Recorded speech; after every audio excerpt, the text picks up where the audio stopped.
What's up mga idol and welcome to my vlog. So ayan, for today's video mga idol ay magluto nga pala ako ng paksiw.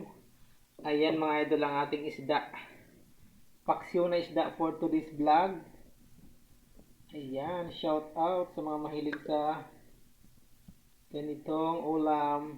Ay, yung asin bitin ko nga pala hindi ko nalagyan.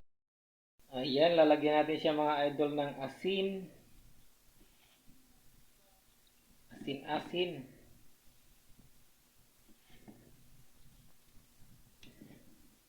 Ayan, tsaka bitsin. Siyempre, pag may asin, kailangan may bitsin. At siyempre, yung ating paminta para mas lalong mabango. At walang masyadong langsa. Yan mga idol. At tsaka natin lalagay yung ating suka. Ayan, thank you for watching nga pala mga idol. Ayan, shoutout nga pala dyan sa mga mahilig sa ganitong ulam ha. Paksiw na isda.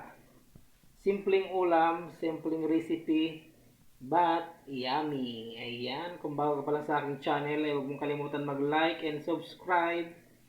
At pwede mo rin i-share kung gusto mo lang naman. Ayan, shoutout nga pala dyan sa mga OFW. Sa mga katulad kong OFW, shoutout.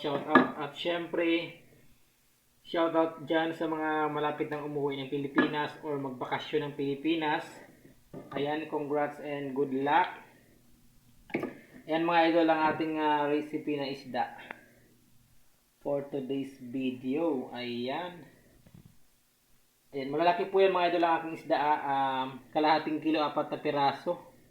Kasi malalaki talaga yan mga idol. Tingnan nyo yung kaldero ko. Yan, halos mula ulo hanggang paa ay pantay kasi malalaki po yung isda niyan mga idol.